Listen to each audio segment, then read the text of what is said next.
दोस्तों, आज की कहानी है बहू मैंने रोटी बना दी है, खाना खा लो। दोस्तों, कहानी शुरू करने से पहले अगर आपने हमारे चैनल को सब्सक्राइब नहीं किया है तो सब्सक्राइब कर लीजिए ताकि आपके पास पहुंचे हर नया वीडियो। अन्नू बेटा, आ गई तुम? वो अपनी नई पड़ोसन है ना आबा, वो आई थी। उसे तुमसे कुछ काम है, अभी फिर से आएगी। माँ, बताया नहीं उसने क्या काम है? अन्नू ने सास से पूछा, क्योंकि आज वो स्कूल से ही बहुत थकी आई थी और खाना खाकर आराम करने का सोच रही थी, पर अब वो भी मुम्म कि न होता नजर नहीं आ रहा था। तभी उसकी सासू माँ बोली, चलो अब साथ में खाना खा लेते हैं, मैंने रोटियां बना दी हैं, तुम्हारा ही इंतजार कर रही थी। हाथ मुंह धोकर आ जाओ। खाना खाते समय भी अन्नू का ध्यान आबा पर ही था। वो मन ही मन सोचने लगी, उसको मुझसे क्या काम होगा, उनके तो बच्चे भी सेटल हैं, बड़े बेटे की तो शादी हो चुकी है और छोटा डॉक्टरी की पढ़ाई कर रहा है। अभी 3 महीने पहले ही उनका परिवार इस सोसाइटी में शिफ्ट हुआ है। चलो देखते हैं। खाना खाने के कुछ देर पश्चात ही आबा आ गई। औपचारिक अभिवादन के बाद दोनों बैठ गए और अन्नू की सासू माँ अपने कमरे में आराम करने चली गई। कुछ इधर उधर की बातें और परिजनों का हाल चाल जानने के बाद अन्नू ने पूछा, माँ बता रही थी कि आपको मुझसे कुछ काम था, तो बताइए ना। आबा ने थोड़ा सकुचाते हुए सवाल करते हुए जवाब दिया, मुझे पता चला है कि आप एक बहुत अच्छे स्कूल में प्रिंसिपल हैं। जी हूँ, अन्नू ने कहा और आबा को देखने लगी, जो शायद अपनी बात कहने में कुछ संकोच महसूस कर रही थी। देखिए आबा जी, आप शर्माइए नहीं, जो भी काम है आप बताइए, अगर मेरे वश में हुआ तो जरूर करूँगी। आबा ने अन्नू का हाथ अपने में ले किया और कहने लगी, अन्नू जी, मेरा काम ये है कि आप मेरी बहू को अपने स्कूल में टीचर रख लो। वैसे मुझे पता है आप मुझे इतना अच्छे से जानती भी नहीं और मैंने आपसे ये फेवर भी मांग लिया। कोई बात नहीं, आप खुलकर बात करें तभी मैं आपकी कोई मदद कर सकूंगी, क्योंकि टीचर रखने के लिए कई कुछ जरूरी योग्यताएं भी होनी चाहिए और फिर हमारा स्कूल प्रबंधन योग्यता के मामले में कोई समझौता नहीं करता। अन्नू ने आबा के सामने बड़े प्यार से अपनी बात रखी ताकि वो बिना झिझक के बात बता सके, क्योंकि उसे भी जिज्ञासा होने लगी थी। अन्नू को अच्छे से पता था कि आबा एक अच्छे संपन्न व खाते पीते घर से ताल्लुक रखती थी, जहां उनकी बहू को अपनी इच्छा के विरुद्ध नौकरी की कोई जरूरत भी नहीं थी। अन्नू के कहने पर आबा बताने लगी, मेरे बेटे की शादी को 2 साल होने वाले हैं। वैसे तो हमारे यहाँ कोई कमी नहीं है, भगवान का या सब कुछ है। बहू भी बहुत अच्छी है, घर में भी उसके सबके साथ अच्छे रिश्ते हैं और मैं चाहती हूँ कि आगे भी सब ऐसे ही रहे।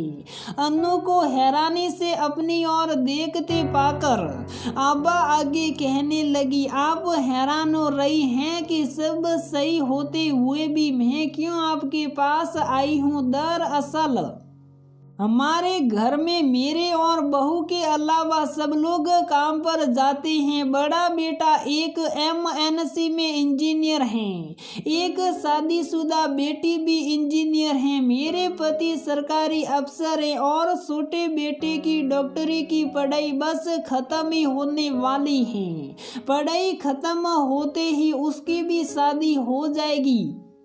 उसकी क्लासमेट के साथ, वह भी डॉक्टर हैं। बस मैं यही चाहती हूँ कि मेरी बड़ी बहू गौरी भी कोई नौकरी कर ले। हालांकि वह ज़्यादा इच्छुक नहीं है, पर आबा जी अगर वह नहीं करना चाहती तो आप क्यों उसे नौकरी करवाना चाहती हैं? ये पूछे बिना अनु रह न सकी। अनु जी, बेशक आज सब ठीक है, पर आप ही सोचिए, कल को जब मेरे छोटे बेटे का ब्याह हो जाएगा तो परिवार के साथ साथ काम भी बढ़ेगा। नौकर चाकर होते हुए भी घर की बहू को तो देखना ही पड़ता है। बाकी सब और छोटी बहू भी काम पर चले जाएगी, सब जिम्मेदारी गौरी पर आ जाएगी। तो धीरे धीरे गौरी खुद को उससे हीन समझने लगेगी। उसे लगने लगेगा कि घर में रहने की वजह से वो भी नौकरों की तरह घर में सब काम करने के लिए ही रह गई हैं। उसका आत्मविश्वास कम होने लगेगा, जिससे मेरी दोनों बहुओं में मन मुटाव भी पैदा हो सकता है। इससे घर की नींव हिल जाती हैं और परिवार बिखर जाते हैं, जो मैं नहीं चाहती। आबा ने अपनी बात जारी रखते हुए कहा, आप सोच सकती हैं कि कोई पहले से ही ऐसे कैसे सोच सकता है? क्या पता कुछ भी ना हो, पर अनु जी मैंने बहुत बार ऐसा होता देखा है, इसलिए आपके पास आई हूँ मदद के लिए। क्योंकि जब दोनों काम पर जाएगी तो व्यस्त रहेगी और उनके पास अपने अपने क्षेत्र की बातें होगी। आत्मविश्वास होगा कि कोई किसी से कम नहीं, सब अपनी अपनी जिम्मेदारी निभाएंगे। शायद गौरी अभी मेरी बातों का मर्म नहीं समझ रही, पर उम्मीद है कि समय के साथ उसे सब समझ आ जाएगा कि मैं अपनी दोनों बहुओं को बराबर खुश और प्यार से रहते देखना चाहती हूँ। आखिर अब मैं ही तो उनकी माँ हूँ ना। आबा ने अपनी बात समाप्त करके गहरी सांस ली तो अनु ने कहा, आप तो बहुत समझदार और दूरदर्शी हो। आपकी बात अपनी एक जगह है, पर इस जॉब के लिए कुछ खास योग्यता चाहिए होती है। हाँ मुझे मालूम है, इसीलिए मैंने पहले से ही गौरी को बीएड करवा दिया है। वैसे भी उसने जियोग्राफी में एमएससी की हुई है, बस उसके पास पढ़ाने का कोई तजुर्बा नहीं है।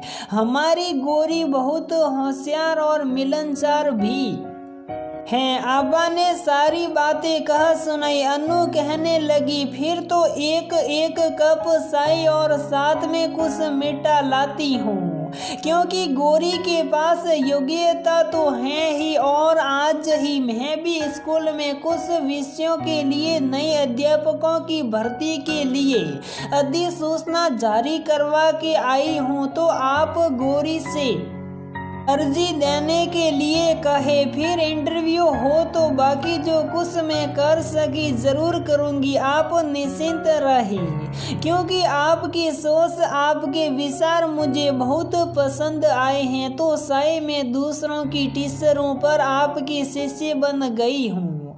कहते हुए अनु चाय बनाने के लिए रसोई की तरफ बढ़ गई और आभा ये उसके पीछे पीछे रसोई में ही चली गई। तो दोस्तों, हमारी ये कहानी यहीं पर समाप्त होती है।